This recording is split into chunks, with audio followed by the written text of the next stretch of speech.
into this ring, he poured his cruelty, his malice, and his will to dominate all life. One ring to rule them all. What we've done is a culmination of a huge amount of work involving thousands of people. The title, The Two Towers, refers to the Tower of Orthanc, which is where Saruman, Christopher Lee's character, is based, and the Tower of Barad-dûr in Mordor, the home of Sauron. Film 2, like every film in this trilogy, is a challenge. And will remain so until we deliver it. It's a great movie. It's going to be bigger than film 1. I think definitely that there is such care that went into making these movies, and to be able to transfer that information to the team that's building the games is great, because I know they're putting in an equal amount of care and effort into bringing a really rich game to the public. Tolkien describes Edoras very vividly in the books as being a city of wooden buildings on a hill in front of a range of snowy mountains. When we were originally doing our location scouting, I said, look, we've got to find somewhere in New Zealand, there's got to be a hill like this that's in front of the mountains. So they went helicoptering all around the country, and they came back with a photograph of the absolute perfect hill.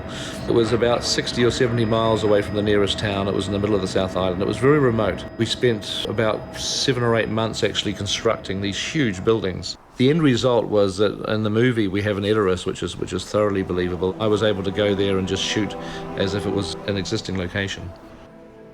One of the exciting things about the EA games and what I've been seeing in the models as they've been built is a great replication of our sets and our characters, to the point where EA worked out a deal with our actors so that they would come in and record their own dialogue. The actors were quite excited about it. The battle for Helm's Deep is over. The battle for Middle-earth is about to begin. We built a miniature of Helm's Deep, but what was interesting was that there wasn't just a model, there was a huge miniature. It was a quarter scale, but it was in itself about 30 or 40 feet wide. And it was so big that we could just photograph it with our cameras and it wouldn't look like a miniature, it just looked totally believable. What makes a great movie is really a great script and a great cast. I imagine when you're doing a game, it's many of the same challenges. You've got to attract the right talent to the game. You've got to get a story that will attract an audience, and then become excited by that story and compelled by that story to actually see it come to life. There is nothing we can do for Frodo. The quest will claim his life. Rohan is weak and ready to fall, and so he will strike hard and fast at the world of men. War is upon us.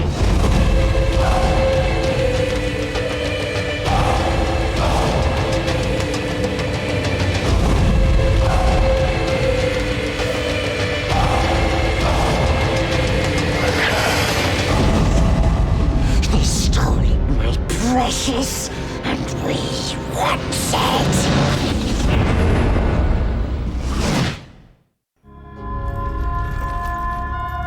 In the lands of Middle-earth, legend tells of the Dark Lord Sauron and the ring that would give him the power to enslave the world,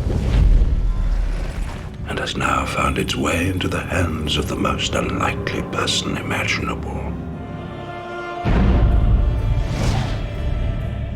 I'm a huge game fan, so obviously I wanted to find out all the details about a Lord of the Rings video game.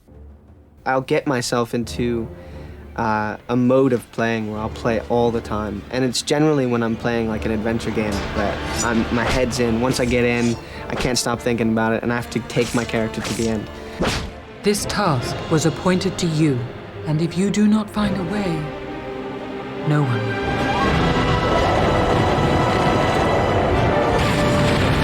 Take cover!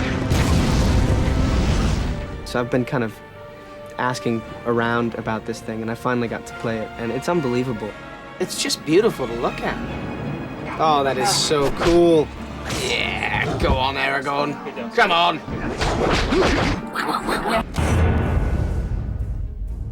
They are coming.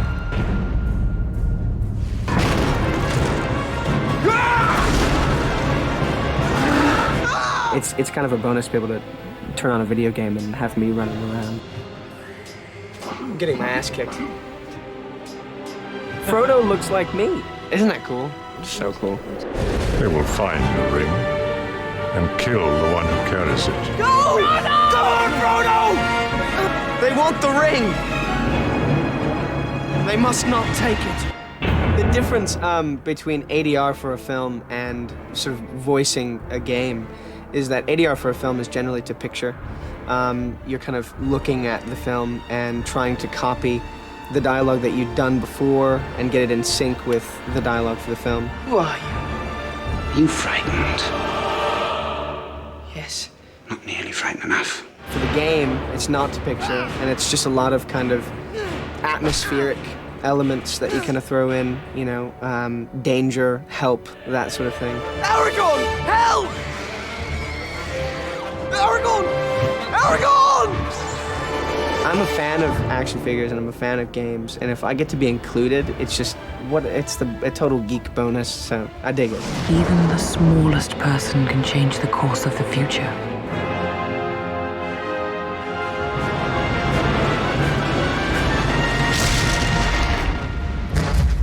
I'm so excited, and I can't wait till I have my copy.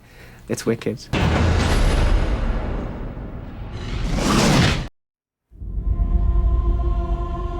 The fate of the world will soon be decided. The peril of the ring-bearer deepens, for there is another who hunts the ring.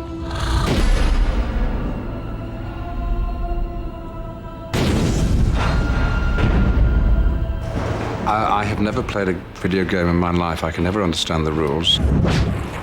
I've got very large and clumsy hands and not quite the hand-mind coordination that I think is necessary, which seems to be available to everyone under the age of 6. What's wonderful about this game, Lord of the Rings, is that you are getting the voices of the original actors, all of them. And today I've been doing the recording of Gandalf the Grey and Gandalf the White, the two characters that I play in Lord of the Rings.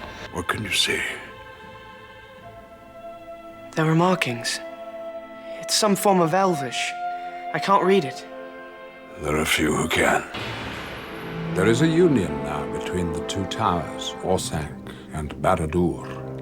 For the game, it's a little rougher, a little readier, a little more immediate, perhaps. One of you must enter to help those villagers who are still alive. Basically, this is an aggressive bit of fighting. It's the military side of Gandalf that comes out, the commander, the samurai, the leader. You shall not pass! And so what you're seeing on the screen is as near as, damn it, the Gandalf that you're seeing in the movies. And I wish I could come and play the game with you.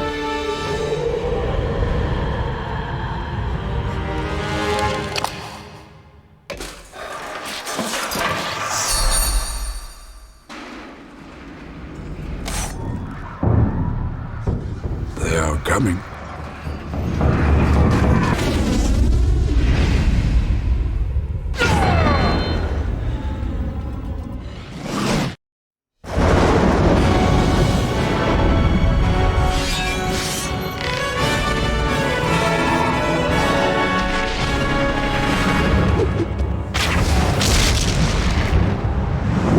Probably the most intimidating aspect of embarking on this project was the sense that we had this incredible responsibility to deliver on an interactive format in the same way that Peter Jackson had delivered in film. He has taken some of the most beloved literary works of all time and translated them into an epic film masterpiece that has created millions and millions of fans worldwide. You frightened? Yes. Not nearly frightened enough.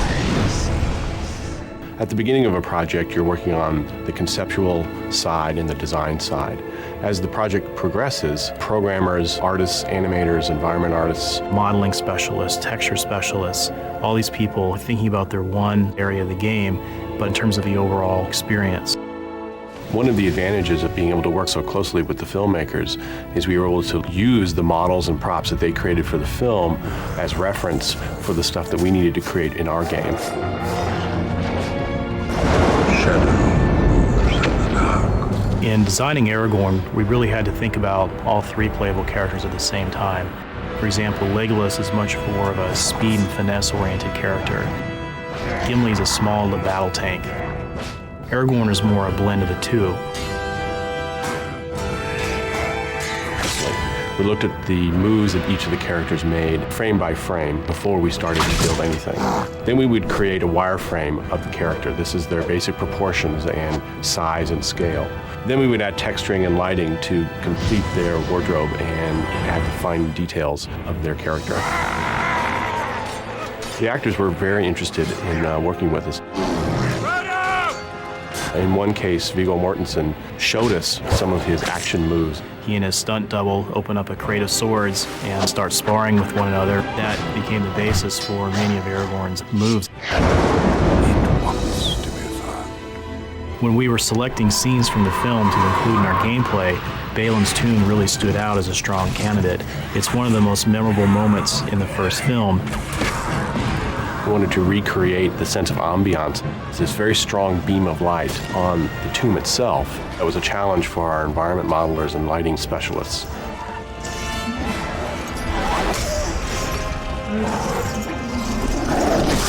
The village of Rohan levels are unique in the sense that they allowed us an opportunity to expand upon areas within the film. The actual game level itself looks and feels very much like the film locations in terms of lighting, the shape of the architecture, the people who were there, but we actually build upon that in this particular case and create areas of the level for the player to explore and fight in that they perhaps didn't see in the film. There is a union now between the two towers, Orthanc and Barad-dûr. What's wonderful about this game, Lord of the Rings, is that you are getting on your own screen the voices of the original actors, all of them. Help, Aragorn! Aragorn, help!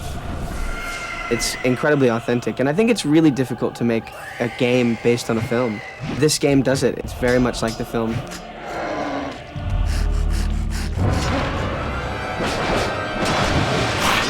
We designed a very dynamic music system that reflects the mood of the actual events in game. One ring to bring them all, and in the darkness, fight. In the film, Saruman attacks Helm's Deep with 10,000 Uruk-hai, so we had to use other elements at our disposal to create the sense of battle. Through sound effects and audio, we really make it feel like there's thousands of orcs in the location.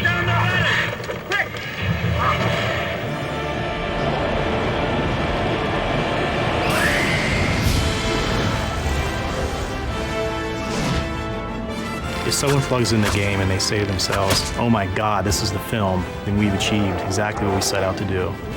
This is the place that I remember from the film. I'm there, I can do something. It's now my turn. That's the way we want the player to feel.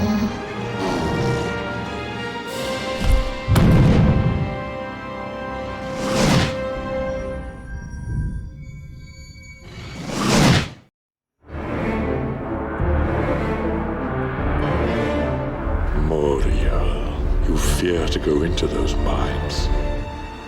You know what they awoke in the darkness.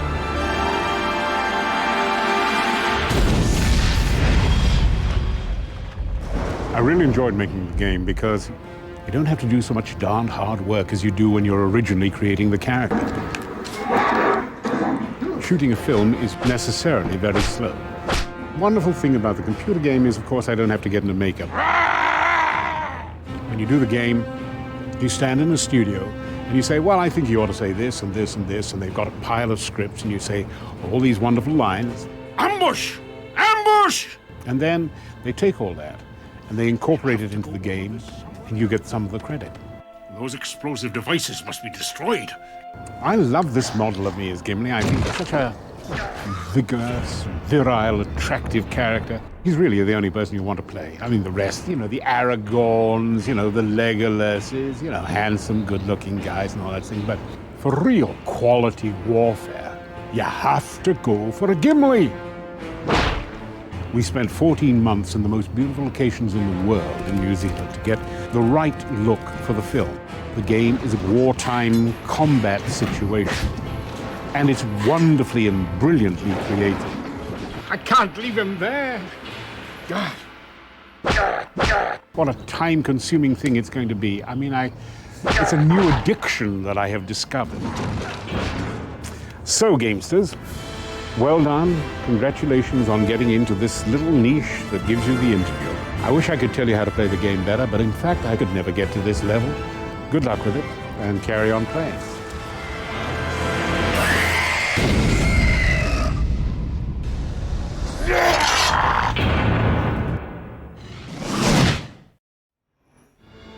Strangers from distant lands, you've been summoned here to answer the threat of Mordor. Middle-earth stands upon the brink of destruction. None can escape it. Unite, or you will fall.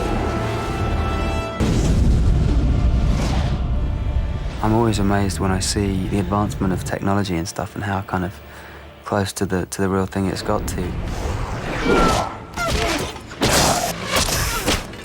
I must get to Boromir now! When you're recording the ADR for a film, you know, you're obviously watching the screen, seeing the action play in front of you as you played it on the day. When you're laying the track down for this, there isn't a camera on you, and you're not trying to lip sync to an image in front of you. So you can really go that extra mile and sort of accentuate and sort of elaborate what's on the page. Back to the pits that spawned you.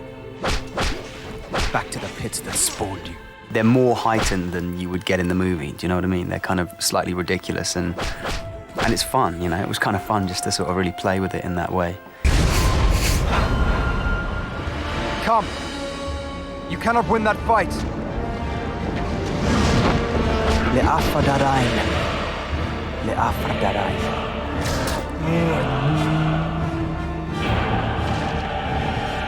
I think if I was playing the game, it'd be nice to know that the real actors have vocalized the action that the computer-generated character is playing. And I guess the more reality you have within the computer world, the more exciting it is for the player. You cannot wield it. None of us can. The ring must be destroyed.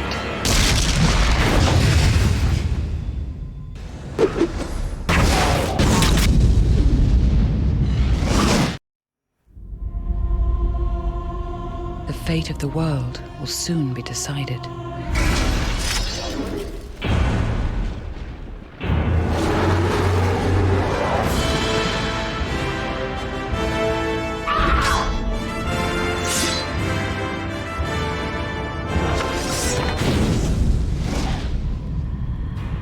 The whole process of the video game construction or building of it is new to me. They're fighting things and ninja things, I don't know what.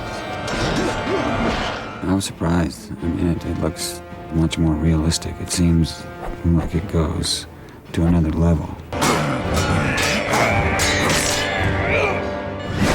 I think Aragorn's aim in the video game is better than my own, but I'm not going to complain about that. By my life or death, I can protect you. I will.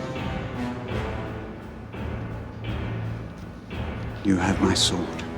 What I've seen of the video game seems to reflect the fact that the second movie, as opposed to the first one, is on a bigger scale. And I'm looking forward to seeing them, just as I am to seeing the rest of this game. I've only seen a sample today. I was glad to see, for example, that sometimes Aragorn gets knocked over or falls down or rolls around, and that his fighting style alters, you know, to fit the situation. It's not always neat and tidy, you know, it's kind of a... Sometimes he can be a bit of a brawler, at least that's the way he did it in the movie, and the game reflects that, I think. It's impressive.